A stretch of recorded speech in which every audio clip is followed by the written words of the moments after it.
আচ্ছা, কলব পরিষ্কার করার জন্য আমি কয়েকটা ফর্মুলা বলে দিই।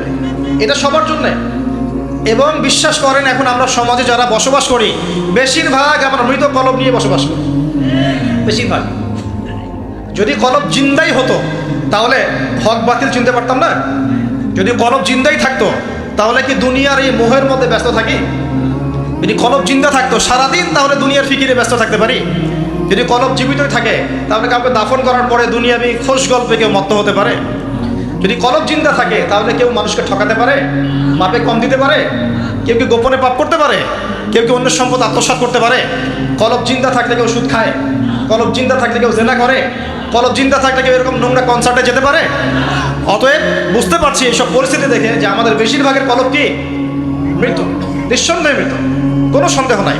নবী সাল্লাল্লাহু আলাইহি ওয়াসাল্লাম বলছেন যখন আদম সন্তান একটা পাপ করে তখন কলবের মধ্যে একটা স্পট বা দাগ পড়ে, কালো একটা স্পট বা দাগ পড়ে। আবার যদি গুনাহ করে আবার স্পট পড়ে, আবার দাগ পড়ে, আবার গুনাহ করে আবার স্পট পড়ে। গুনাহর উপর গুনাহ করতে থাকে পুরো কলবটা কালো কুচকুচে কুৎসিত হয়ে যায়, দুর্গন্ধযুক্ত। অনেস্টলি বলেন তো দেখি, অনেস্টলি বলেন যে আমাদের কলবগুলো এখন এরকম না? আমরা কন্টিনিউয়াসলি পাপ করি না? কতবার দিনে আস্তাগফিরুল্লাহ ওয়া আতুবু ইলাইহি পড়ি, কতবার?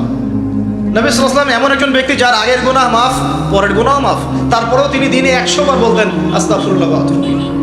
আমাদের তো প্রয়োজন হয় না, কারণ আমাদের তো অনেকের, আমাদের সবার না, অনেকের অ্যাটিটিউডটা এমন যে সে জান্নাতে অলরেডি চলে গেছে এবং তার দল তার সংগঠন অলরেডি জান্নাতে চলে গেছে। আপনার যদি লিজ লাগে আপনি আসেন আমার কাছে, ফর্ম পূরণ করেন, আপনাকে দিয়ে দেবেন। এমন অ্যাটিটিউড নাই? এই অ্যাটিটিউডটা কিন্তু ইহুদিদের দর্শন। ওরা এরকম মনে করতো যে আমরা আল্লাহর সিলেক্টেড বান্দা, ইলেক্টেড বান্দা, যদি জাহান্নামে যাইও তাহলে অল্প কয়েকদিন থাকবো, তারপর বেরো চলে আসবো। হ্যাঁ, এই কথা সূরা বাকারায় আছে, পড়ে দেখেন। তো দেখুন প্রিয় ভাইয়েরা, কলব পরিষ্কারটা সবচেয়ে ইম্পর্টেন্ট জিনিস। এখন মানুষ বলতে পারে সুফিজমের আলোচনা করছে। হ্যাঁ, সুফিজমের আলোচনা করছি কিনা তা জানি না, তবে আমি আল্লাহর ইহসান নিয়ে কথা বলছি। কি নিয়ে কথা বলছি? হাদিসে জিবরিলের মধ্যে 4টা প্রশ্ন করা হচ্ছে। কয়টা প্রশ্ন? 4টা। তার মধ্যে একটা প্রশ্ন হচ্ছে আখবিরনি আনিল ইহসান, হে মুহাম্মদ সাল্লাল্লাহু আলাইহি ওয়াসাল্লাম আমাকে ইহসান সম্পর্কে বলুন। জিবরাইল আলাইহিস সালাম প্রশ্ন করছেন। কে প্রশ্ন করছেন? ইহসান কি? নবী সাল্লাল্লাহু আলাইহি ওয়াসাল্লাম বলেন আনতা আবুদুল্লাহ কাআন্নাকা তারা, তুমি এমনভাবে আল্লাহর ইবাদত করবে যেন তুমি আল্লাহকে দেখতে পাচ্ছ। ওয়া ইল্লাম তাকুন তারাহু ফাইন্নাহু ইয়ারাক, তুমি যদি আল্লাহকে দেখতে নাও পারো জেনে রাখবে যে আল্লাহ পাক তোমাকে দেখছেন। এই ফিলিংসটা মানুষের মধ্যে থাকলে কি মানুষ পাপগুলো কন্টিনিউয়াসলি করতে পারে? যদি পাপ হয়েও যায় সেটা তওবা করে ফিরে আসবে, তাই নয় কি? আচ্ছা, এখন দেখুন কি করতে হবে। এক নাম্বার বলছি যে অন্তরটাকে পরিচ্ছন্ন করতে হবে। পরিচ্ছন্ন করার জন্য প্রথম কাজ কি? প্রথম কাজ হচ্ছে 5 ওয়াক্ত নামাজকে আঁকড়ে ধরা। কি করা? 5 ওয়াক্ত নামাজকে আঁকড়ে ধরা। যদি আপনি জামাত মিসও করে ফেলেন বাসায় পড়ে ফেলবেন, নামাজ বাদ দেওয়া যাবে না। মানে জামাত মিস করে ফেলেছি জন্য নামাজ বাদ এমন নয়। নামাজ জামাত মিস হয়ে গেছে, আচ্ছা হয়ে গেছে, ঘুমিয়েছিলেন বা মনে ছিল না বা ব্যস্ত ছিলেন, কথার কথা, যখনই সময় পেয়েছেন, মনে পড়েছে, ঘুম থেকে উঠেছেন, নামাজ পড়তে হবে, একাই পড়তে হবে। বাদ দিবেন আজকে থেকে? বরং আমরা চেষ্টা করবো ইনশাআল্লাহ জীবনে যে নামাজগুলো কাজা হয়ে গেছে সেগুলো যেন হিসেব করে আদায় করে দেওয়া সম্ভব হয়, এটাও চেষ্টা করা উচিত। আল্লাহ পাক তৌফিক দান করুন। 1 নম্বর নসিহত, নামাজ ছাড়া যাবে না। কারণ একটা হাদিস যথেষ্ট। নবী সাল্লাল্লাহু আলাইহি ওয়াসাল্লাম বলেছেন যে মান তারাকা সালাতান মুতাআম্মিদান ফাকাদ কাফারা, যে ব্যক্তি ইচ্ছাকৃতভাবে নামাজকে ছেড়ে দিল সে ব্যক্তি যেন কুফরি করলো। কি করলো? কুফরি করলো।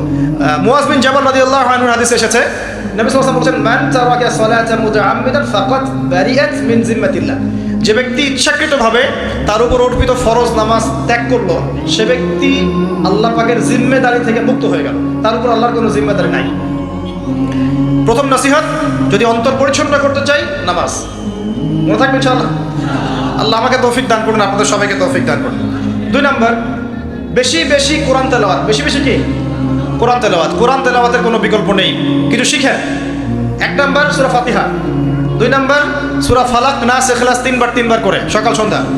সূরা ফালাক নাস ইখলাস, কুল হুয়াল্লাহু আহাদ, কুল আউযু বিরাব্বিল ফালাক এবং কুল আউযু বিরাব্বিন নাস 3 বার।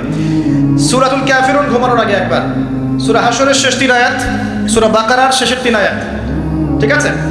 তারপরে সূরা মুমিনুনের কিছু আয়াত, আয়াতুল কুরসি, সূরা আলে ইমরানের শেষের 10 আয়াত, সম্ভব হলে সূরা মুলক, প্রত্যেক জুমায় সূরাতুল কাহফ, অথবা আপনি চাইলে এই যে মানুষ অনেকে ঝাড়ফুঁকের সমস্যা হয় না, বদনজর লাগা, ঝাড়ফুঁক, কুফরি কালাম, সেসব ক্ষেত্রে আপনি সূরা জিনের প্রথম 10 আয়াত, সূরা সফফাতের প্রথম 10 আয়াত, সূরা ইয়াসিন, সূরা কাহফের প্রথম 10 শেষ 10 এগুলোর উপর আমল করতে পারেন।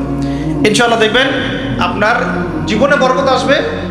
আপনি চোখ লাগা, বদনজর, এই যে হিংসুকের হিংসা, চোখ লাগা, বদনজর, কুফরি, তাবিজ কালাম এগুলো থেকে বেঁচে থাকবেন ইনশাআল্লাহ। আল্লাহ পাক আপনার পরিবারকে আপনাকে বাঁচাবে ইনশাআল্লাহ কোরআনের বদৌলতে। এবং এগুলো যদি মুখস্থ করে ফেলতে পারেন এবং নিয়মিত মাঝে মাঝে নামাজে পড়েন, এমনি তেলাওয়াত করেন, ইনশাআল্লাহ তাআলা কোরআন আপনার জীবনে প্রোটেকশন নিয়ে আসবে, আল্লাহর রহমত বরকত নিয়ে আসবে ইনশাআল্লাহ। এবং কোরআনের মধ্যে কি আছে? শিফা, আরোগ্য আছে। ওয়া নুনাজ্জিলু মিনাল কোরআন মা হুয়া শিফাউ ওয়া রাহমাতুল লিল মুমিনিন। আল্লাহ পাক বলছেন আমি কোরআন নাযিল করেছি, এর মধ্যেই মুমিনদের জন্য শিফা আছে, শিফা আরোগ্য আছে এবং আল্লাহর রহমত, দয়া আছে। আমরা আরোগ্য চাই না? আল্লাহর দয়া চাই না? আর এই আরোগ্য শুধু দৈহিক রোগের আরোগ্য নয়, কলবের রোগের আরোগ্য। তো কোরআন তেলাওয়াতকে বাড়িয়ে দেওয়ার চেষ্টা করেন, আল্লাহ পাক তৌফিক দান করুন। আর যদি পসিবল হয়, আল্লাহ পাক যদি আরো ফুরসত দেন, তৌফিক দেন, প্রত্যেকদিন 1 ঘন্টা করে 1 পারা করে তেলাওয়াত করবেন, পারবেন ইনশাআল্লাহ? আল্লাহ আমাদের সবাইকে তৌফিক দান করুন, আমিন। এরপর কি? বেশি বেশি আল্লাহর জিকির। 1 নাম্বার কি বলেছি? সালাত। 2 নাম্বার কোরআন তেলাওয়াত। 3 নাম্বার হচ্ছে আল্লাহর জিকির। বেশি বেশি আল্লাহর জিকির। আল্লাহর জিকির মানে শুধু আল্লাহ আল্লাহ এটাকে বোঝাচ্ছি না আমি। আল্লাহর জিকির মানে আপনি সবসময় ফিল করবেন, আল্লাহকে স্মরণ করবেন যে আল্লাহ পাক আপনাকে দেখছেন, আপনি আল্লাহর ইবাদত করছেন, আল্লাহ আপনাকে দেখছেন। আপনি আল্লাহকে দেখতে না পারলেও আল্লাহ আপনাকে দেখছেন, আল্লাহ আপনার কথা শুনছেন, আল্লাহ হাজির নাজির, এটা আপনি ফিল করবেন। জিকির মানে কি? স্মরণ করা। জিকির মানে কি? স্মরণ করা। আপনি সুবহানাল্লাহ পড়ছেন, আল্লাহর জিকির করছেন, আলহামদুলিল্লাহ আলহামদুলিল্লাহ পড়ছেন, আল্লাহু আকবার পড়ছেন, লা ইলাহা ইল্লাল্লাহ পড়ছেন, হ্যাঁ, লা হাওলা ওয়ালা কুওয়াতা ইল্লা বিল্লাহ পড়ছেন, এগুলোতে আপনি আল্লাহর জিকির করছেন, আলহামদুলিল্লাহ। এখন ব্যবসা করতে গিয়েছেন, এই যে মাপের দাড়িপাল্লা উঠালেন, এই যে মাপে কম দিচ্ছেন, এখন কি আল্লাহ আপনাকে দেখছেন না? এই যে আপনি আল্লাহকে স্মরণ করছেন যে আল্লাহ আমাকে দেখছেন, মাপে কমটা দেওয়া যাবে না, যদিও কাস্টমার বুঝতে পারছেন না। এই যে আপনি আল্লাহকে স্মরণ করলেন, এটাই আল্লাহর জিকির। এটা কি? আল্লাহর জিকির। আপনি ওই যে স্কুলে গিয়েছেন বা কলেজে গিয়েছেন, এখন মাশাআল্লাহ আপনার তো বান্ধবীর অভাব নাই, কয়েকজন বান্ধবী আপনাকে ফোর্স করছে, চল ওখানে গিয়ে কফি খাই, এই করি সেই করি, আজকে ঘুরে আসি রমনা পার্ক, নাকি? তো এখন আপনি আল্লাহকে স্মরণ করছেন যে আমি আল্লাহকে দেখতে না পারলেও আল্লাহ তো আমাকে দেখছেন, না আমি তোমাদের সাথে যেতে পারবো না, এটা আমার জন্য জায়েজ নাই। এই যে আপনি আল্লাহকে স্মরণ করলেন, এটার নাম কি? আল্লাহর জিকির। সমাজের দায়িত্ব পেয়েছেন, আলহামদুলিল্লাহ, দায়িত্ব পাওয়া খারাপ কিছু নয়, এটাকে সঠিকভাবে পালন করাটাই চ্যালেঞ্জ। দায়িত্ব পাওয়া খারাপ কিছু নয়, দায়িত্বটাকে সঠিকভাবে পালন করাটা চ্যালেঞ্জ। দায়িত্ব পালন করতে গিয়ে আপনি ন্যায় বিচার করছেন, যখন দেখছেন যে এমন একটা বিচার সামনে চলে আসছে যে এখানে তো সমস্যা, এখানে ন্যায় বিচার করলে আমাকে হয়তো কিছু প্রতিবন্ধকতা শিকার হতে পারে, আর যদি অন্যায় করি তাহলে দুনিয়ার স্বার্থ আছে। এখন আপনি যদি অন্যায়টাকে বেছে নেন, আপনি আল্লাহর জিকির করেন নাই। যদি তখন আপনি ন্যায়টাকে বেছে নেন, আপনি তখন আল্লাহর জিকির করেছেন। আল্লাহর জিকির শুধুমাত্র সুবহানাল্লাহ আলহামদুলিল্লাহ তাসবিহ তাহলিলে নয়, সমাজের চলতে ফিরতে উঠতে বসে সবখানে আল্লাহর জিকির আছে। আল্লাহর স্মরণ, আল্লাহকে স্মরণ করা, আল্লাহ পাক তৌফিক দান করুন। তো জিকির বাড়িয়ে দেই। 4 নাম্বার কি? 4 নাম্বার হচ্ছে জ্ঞান অর্জন। মানে বেশি বেশি কোরআন সুন্নাহর জ্ঞান অর্জন করেন, আল্লাহর নূর মারিফাত পাওয়া যাবে ইনশাআল্লাহ। 5 নাম্বার একটা বলে দেই, সেটা হলো আল্লাহওয়ালা মানুষ যারা আল্লাহওয়ালা মানুষ, আল্লাহর এবং রাসূলের কথা বলেন, যারা মুত্তাকি, পরহেজগার এবং সৎ, এইসব মানুষদের সাথে সংস্পর্শে থাকেন, আল্লাহ পাকের নূর পাওয়া যাবে ইনশাআল্লাহ।